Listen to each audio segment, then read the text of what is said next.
charla sobre los temas que nos importan, con Mariana Arias.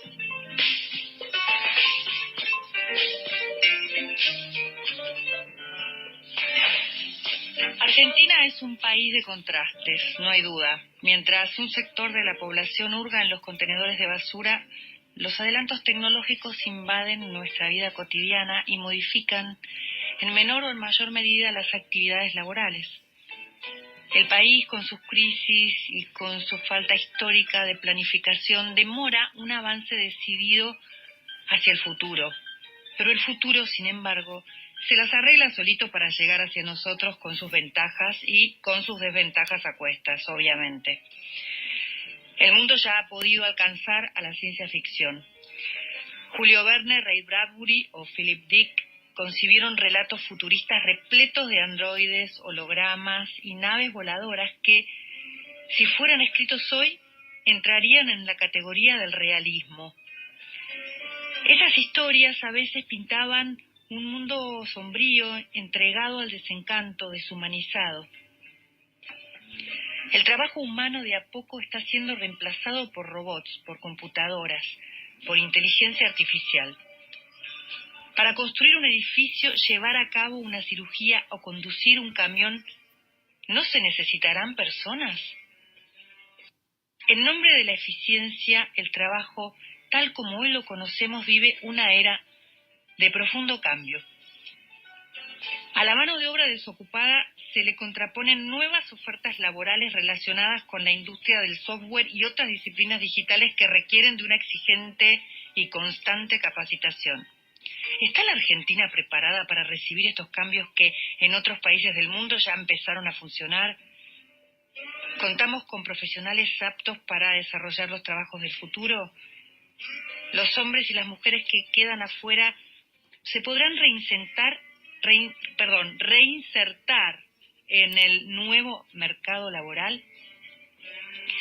Más allá de las ventajas económicas para diversas actividades, ¿se tiene en cuenta el impacto ético y social que ocasionarían estos ineludibles cambios? ¿Acaso esta presentación en unos años será concebida como o por una computadora y pronunciada en voz alta por un mecanismo artificial? Quién sabe, la radio en un futuro va a prescindir de nosotros, los seres de carne y hueso. Mientras tanto, estamos acá, bien firmes, haciendo este programa con personas reales y con invitados de lujo auténticos que nos van a ayudar a entender el mundo al que inevitablemente, indefectiblemente estamos yendo. Así de esta forma comienza hoy Dímelo Tú en el aire. Dímelo Tú en el aire, con Mariana Arias.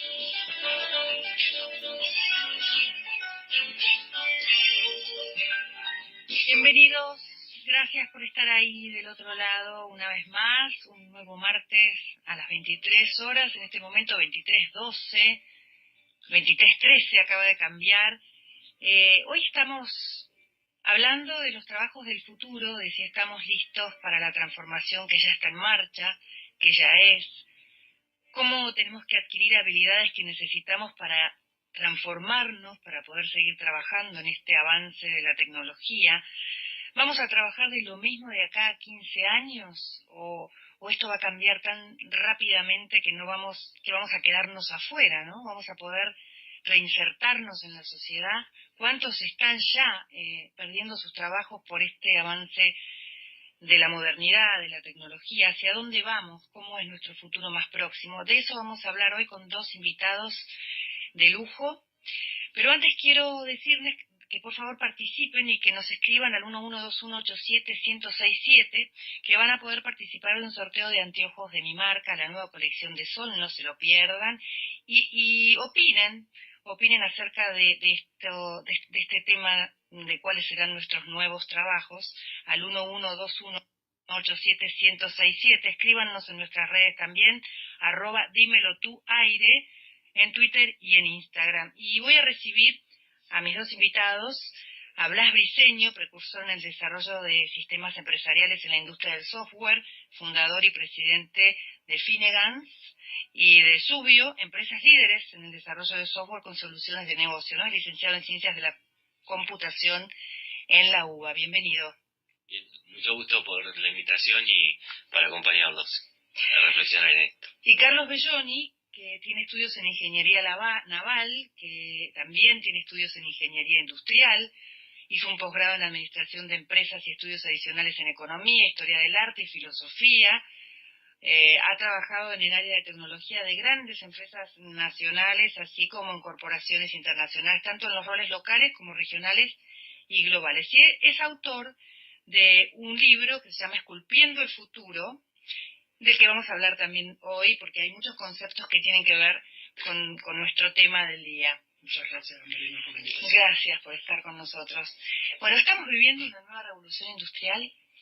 Estamos viviendo un proceso de cambio muy fuerte y acelerado que en los últimos 10 años tomó una nueva fase de aceleración, y en ese contexto hay una transformación muy fuerte de todos los procesos productivos y los procesos organizacionales que definen la necesidad de que las personas involucradas en el trabajo y en la creación de valor necesiten redefinir sus espacios de trabajo y necesiten ubicar su agenda y sus capacidades en función de operar en este contexto tan nuevo. Habló Blas Briceño, ¿no? Y ahora le pregunto a Carlos Belloni, que hay algunos conceptos que maneja en su libro, ¿no? Esto de la cuarta revolución, ¿no? De la cuarta revolución industrial. Indudablemente vivimos. ¿Es positiva o negativa para nosotros? Yo trataría de no ponerle un juicio de valor.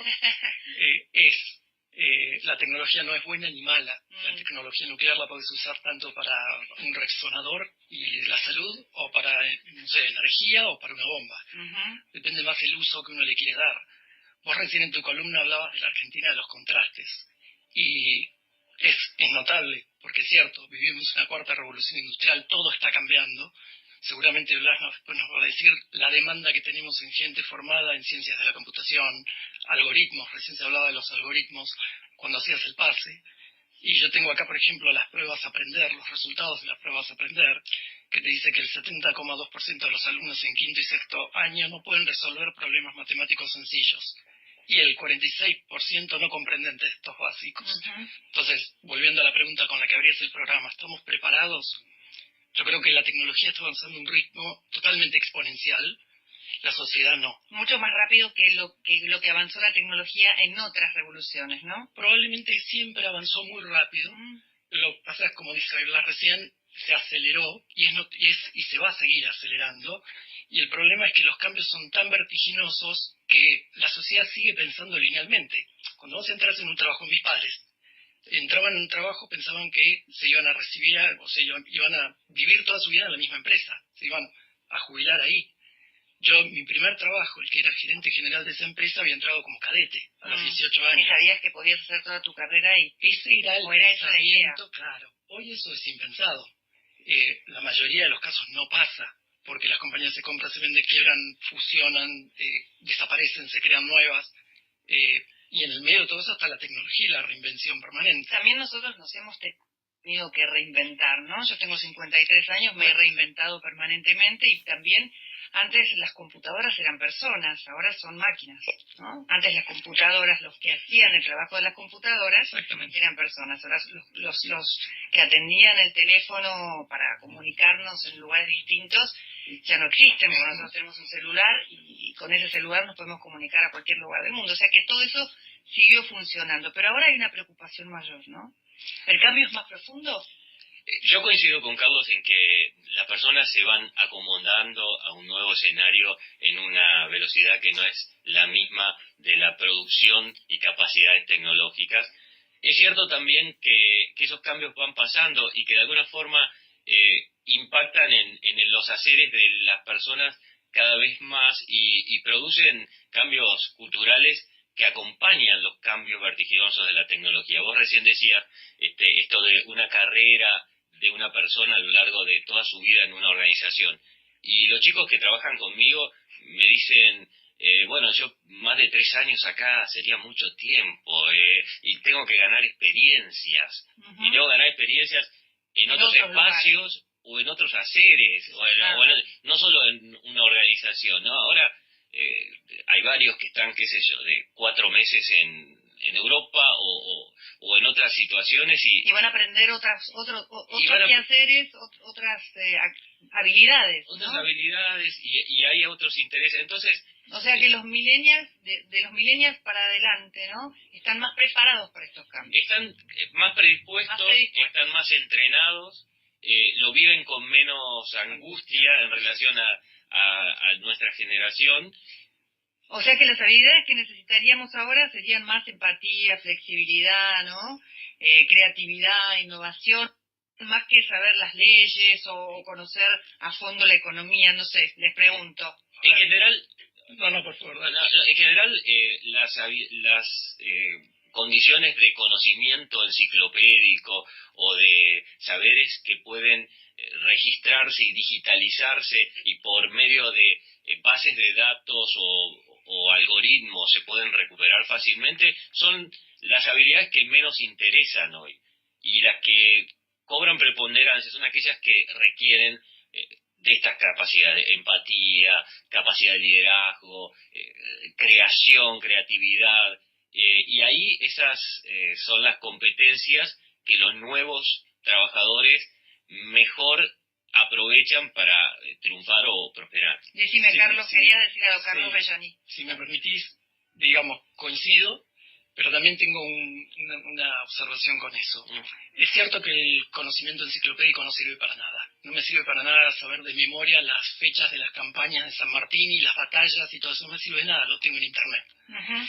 El problema es cuando vos pensás que todo está en Internet y entonces perdés la capacidad del juicio crítico. Uh-huh. Y perdés la capacidad de discernir qué es verdad de qué es mentira. Entonces hoy está muy en boga en los medios el tema de las fake news.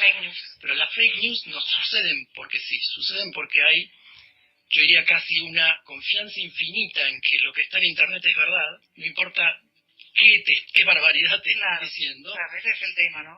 Digamos, del lado del emisor y del lado del receptor no hay una capacidad de discernimiento. Y hay como un culto a la ignorancia casi, si me permiten lo bruto que suena, lo rudo que suena. Pero esa capacidad crítica se adquiere leyendo, estudiando, investigando, la manera de discernir es adquiriendo ese tipo de conocimiento. Yo creo que volvemos de nuevo a la pregunta, ¿estamos preparados? ¿Cómo tendría que prepararse un profesor? ¿Está un profesor preparado para desafiar a sus alumnos? Si nos preparan para recitar las batallas de San Martín, no. Ahora, si por ejemplo nos dicen, mira, tenés una aldea, a 6 kilómetros hay un pozo de agua. ¿Cómo surtís o cómo haces que el agua llegue a la aldea? ¿Cómo resolver problemas concretos? Exacto, ¿no? Tenés que estudiar geografía, tenés que estudiar algo de física, tenés que estudiar algo de ingeniería, tenés que estudiar algo de matemáticas, y todos tienen que resolver el problema juntos. O sea que el agujero está en la educación, en cómo está encarada la educación hoy, que quedó vetusta, digamos. Para mí hay una quedó crisis vieja a nivel mundial de la educación. Las pruebas a aprender nos muestran la faceta local, pero esto no es un fenómeno local. Nosotros todavía tenemos el problema de que no hay clases, porque hay paros y hay huelgas y los maestros no están ni capacitados ni bien remunerados. Pero yo creo, digamos, ese es el condimento local. Creo que a nivel global hay una crisis en la educación. Hay una crisis en todas las instituciones educativas, incluso hay una consecuencia que es un producto de tanta tecnología, que son los salarios a la baja. Y también quería agregar, y hay como una cándida percepción de que tomar la tecnología en sí mismo resuelve un montón de problemas. Y eso también es una encrucijada. ¿Qué se necesita además? ¿Qué se necesita para que la tecnología realmente sea eficiente, ¿no? El desarrollo conjunto del pensamiento crítico, de las herramientas que fomenten la creatividad y la capacidad analítica. Y ciertas disciplinas básicas que ayudan a formar en esas capacidades. Yo creo que estudiar álgebra, lógica y algunas de esas disciplinas son las que más contribuyen a entender cómo funcionar en el mundo de hoy, más que entender cómo funciona una determinada computadora o cómo operarla, que también es otra paradoja. Todo el mundo cree que porque puede operar tecnología entiende de tecnología. No, Y cada vez no es es más verdad. oscura. Eso no es verdad. Bueno, pero cuando nosotros pensamos en nuestros hijos o en los chicos y decimos que son nativos digitales, es una trampa eso. Porque, a ver, Son contame, consumidores eso es- Son consumidores digitales, no producen ni tienen conciencia de los mecanismos por los cuales se produce. Por eso las fake news prosperan. Ujú. Sí, hay una diferencia notable entre ser consumidor digital y productor digital. E incluso el productor digital, vos podrías tener un youtuber que es productor digital y también puede estar produciendo cosas erróneas. Exacto. Entonces, la realidad es que en Bueno, muchas ¿por qué cosas... entonces hay 6.000 puestos de trabajo sin cubrir en la industria del software? No, eso definitivamente es una tendencia que tiene que ver con la necesidad permanente de construir nuevos herramientas tecnológicas. Claro. La industria no da abasto a nivel mundial con la demanda y la necesidad de crear herramientas tecnológicas. Eso es una realidad mundial y que en Argentina la vivimos claramente. Nosotros necesitamos entre 5 y 10.000 chicos más por año. Podríamos ocuparlos de nuestras empresas desde que lo que sale de la universidad o de lo que está entrenado Ahora, perdóname, porque ahí también no podemos creer que los capacitamos, no sé, en un lenguaje, desarrollo de aplicaciones para iPhone, Android, lo que sea, y van a vivir de eso. Tenemos que empezar a acostumbrarnos a que esto va a ser una reinvención permanente, una adaptación permanente, un proceso de aprendizaje de por vida, y si me permitís la paradoja de desaprender lo que aprendiste, porque tenés que aprender una cosa nueva. Y permanentemente. todo el tiempo. Y te vas a tener que reinventar probablemente cada 2, 3, 5 años, no lo sé, depende de los ritmos que llevemos. O sea que las habilidades van a ser esas que yo decía, la flexibilidad sin duda, la capacidad de adaptarse a lo nuevo, capacidad de aprendizaje, curiosidad, la curiosidad, la avidez. Y de nuevo, perdóname, crítico. Bueno, entonces todavía tenemos que estudiar un poco, ¿no? Es que tenés que estudiar, no hay manera de eludir el estudio, no hay manera de eludir lo que decía nociones básicas de álgebra. Para programar tenés que tener un mínimo de sentido lógico. Para, digamos, tenés que comprender un texto, tenés que, digamos, una de las habilidades más, digamos, que van a ser más críticas es la comunicación. Tenés que saber comunicarte. Hoy no, la comunicación es terrible, oral o escrita. A veces es peor la escrita. Vamos a escuchar a Virus, un minutito de imágenes paganas. Dímelo tú en el aire. Nos invita a escucharnos, preguntar a los especialistas y a los protagonistas sobre los temas que nos importan. Con Mariana Arias. Estamos hablando acá en Dímelo tú en el aire de los trabajos del futuro, si estamos listos o no para esta transformación que ya está en marcha y que ya es. Y hablo con Carlos Belloni y con Blas Briceño acá. Estábamos recién hablando de la concentración de la riqueza y de la polarización que cada vez es más grande. Ustedes me dicen que eso es lo que está pasando, ¿no? Que hay muchos que están del lado de los que conocen esto y hay muchos menos que saben lo que tiene que ver con la tecnología y con estos avances tecnológicos, ¿no? Exacto, hay como una diferenciación cada vez más fuerte por la marginalidad en que quedan aquellas personas que no pueden manejar los conceptos básicos y que no están mínimamente entrenadas para entrar en una economía del conocimiento, producción de O conocimiento. sea que la brecha es cada vez más Un grande. analfabeto digital. Los analfabetos digitales. Exacto. La brecha cada vez es más grande, en todos los órdenes, hasta en los económicos. En el año 2010, en Davos, en el Foro Económico Mundial, se presentó un reporte donde, si yo no me equivoco, los números eran cerca de 700 personas, concentraban la misma riqueza que 3.500 millones de personas, el 50% de la población. Solo en 2015 ese número había bajado a 62. Y este domingo en La Nación se publicó un reporte que muestra que solo 8 personas en este momento concentran el mismo nivel de riqueza. Eso muestra el crecimiento también exponencial de la tecnología y que, como factor de producción, lleva a una concentración de la riqueza.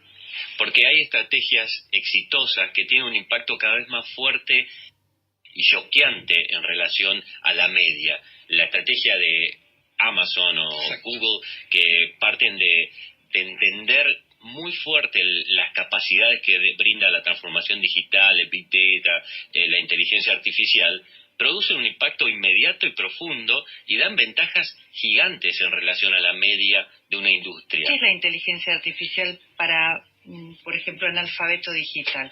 Para las personas que todavía no manejan, digamos, estos conceptos, cuéntenos. A ver, si querés te puedo dar un ejemplo. Hace una buena cantidad de años, Deep Blue, la máquina de IBM, le ganó a Kasparov, el campeón de ajedrez. Y en ese momento no era inteligencia artificial, era sencillamente fuerza bruta, potencia de cálculo. Era una computadora que era capaz de prever tantas jugadas por adelantado que pobre Kasparov lo avasalló. O sea, una máquina le ganó la inteligencia de una máquina le ganó a la inteligencia bruta humana. de una máquina, el músculo, porque en ese momento todavía no tenías el concepto de inteligencia artificial. Hay un juego de estrategia que es el juego del Go, es un ajedrez chino, es muy complejo. Alguna vez traté de intentar jugar. Más difícil que el ajedrez. La cantidad de combinaciones es infinitesimal, es infinitas. Entonces, la verdad que cuando vos le preguntás a un buen maestro de Go por qué hizo tal o cual jugada, te dice estómago. Explícame cómo se le programa una computadora estómago. Claro. Hay todo lo siente, que lo ve, porque es intuitivo. Intuitivo, exacto. Ahora, lo intuye. ¿Eso no lo tiene una máquina? Hay algoritmos que pueden desarrollar, digamos, patrones iguales a la planificación, a la intuición, porque prueban muchos caminos y seleccionan la mejor estrategia. Son todos algoritmos. Ahora, la máquina le ganó al campeón mundial de Go. Entonces, ahí ya tenés inteligencia artificial real, concreta. Sí. ¿Y Big Data? Vos la nombraste. Sí, de hecho la inteligencia artificial se nutre de una cantidad ingente de información que es la que define el Big Data. La inteligencia artificial es formas de programar de alguna forma estructuras probabilísticas que hacen que, operando con ciertas variables que se definen en función de una cantidad ingente de datos, se logre encontrar una regla o una ecuación que brinda una solución que se testea contra la realidad. Teniendo tanta información de lo que pasó, ese testeo es un entrenamiento, y ese entrenamiento va produciendo una certidumbre y una certeza porque los propios algoritmos precisan y perfeccionan la calidad de esa función, de esa forma de obtener un dato. Entonces, la inteligencia artificial, o por lo menos el mecanismo más conocido hoy de inteligencia artificial, que se llama Machine Learning, trabaja tomando información de lo que pasó, reconociendo patrones y sobre eso formulando hipótesis.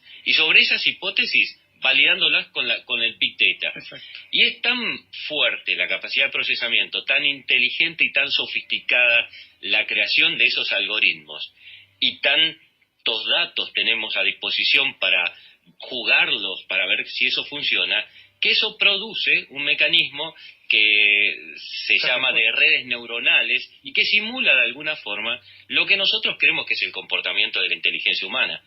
No necesariamente estamos reproduciendo la forma en que funciona el cerebro, pero su comportamiento. Es una aproximación que está resultando muy efectiva para resolver un montón de problemas. Por ejemplo, la medicina avanza, ¿no?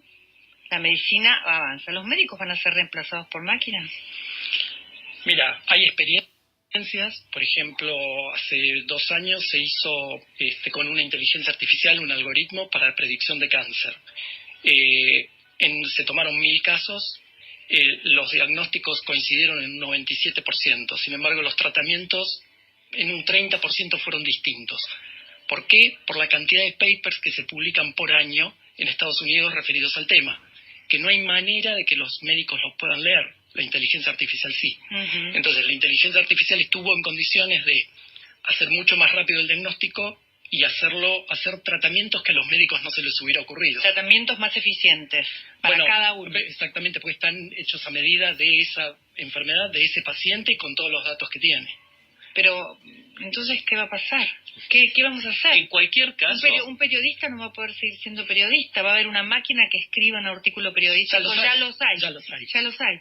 Hay Una cámara no nos va a poder grabar más porque ya los camarógrafos ya no están. Bueno, los taxistas, las cabinas de peaje, hay 2 millones de Y acá no queremos a Uber, ¿viste? Exacto, y va a venir la pelea por las cabinas de peaje. Pero de todos modos, lo que pasa también es que se van cambiando los roles y las actividades dentro de un ámbito de conocimiento. En el caso de los médicos, o la disciplina donde la inteligencia artificial ha trabajado con mayor impacto y éxito, que es el diagnóstico por imágenes.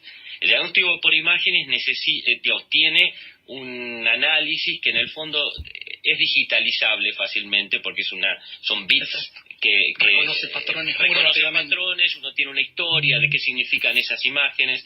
Ahora, la inteligencia artificial necesita de entrenadores, necesita muchos médicos que entrenen a esos algoritmos para que logren ese resultado. O sea que el trabajo va a cambiar. El trabajo va a cambiar de posición. O para que interpreten mejor. A ver, perdóname, ahí tengo dos comentarios. Se pelean porque saben mucho los dos. No, el problema es que una cosa es corto plazo y otra cosa es largo plazo. En el corto plazo coincido 100% con Blas, necesitas gente que haga entrenamiento, necesitas un montón de cosas. En el largo plazo ya se están desarrollando inteligencias artificiales que desarrollan inteligencias artificiales.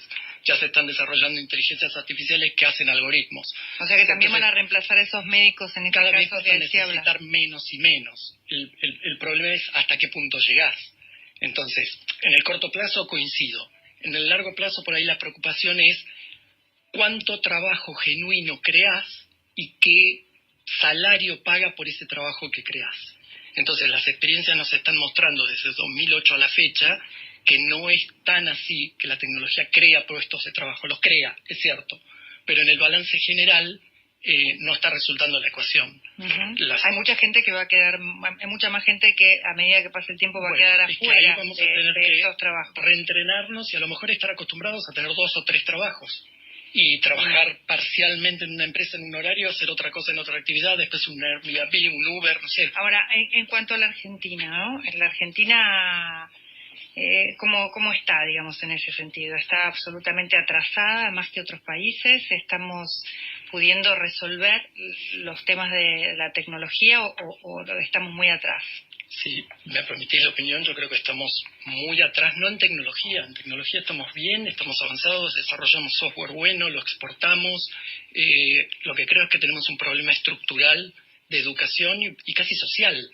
O sea, tenemos que empezar a pensar qué educación queremos tener, tenemos que empezar a pensar qué país queremos tener. ¿Y la clase dirigente tiene alguna planificación? ¿Vos qué ves, Blas? Yo creo que en cuanto a la educación, ¿no? También. Sí, desde lo específicamente organizacional y empresarial hay un ecosistema que produce en muy buena calidad, que crece con mucho vigor y que es líder en la región. Y eso es un impulso que favorece la creación de empleos o la disponibilidad de nuevos empleos y de este tipo para la sociedad. Y que crece de forma tal de que ha sido uno de los principales creadores de empleo de los últimos años, y entonces eso tiene cada vez mayor incidencia. Ahora, organizacionalmente y a nivel de educación definitivamente coincido en que hay un trabajo a saldar enorme, hay que repensar la forma en que educamos. Y hay un montón de oportunidades también, porque eso le pasa a todo el mundo in extremis, ¿no? Que lo que tenemos que preguntarnos es ¿para qué vamos a formar a los chicos? Si cuando entran hoy al colegio, el 50% de los trabajos que existen probablemente cuando ellos terminen el colegio no van a existir y van a existir otros que no sabemos cuáles van a ser. Entonces, de nuevo, ¿en qué capacidades los entrenamos?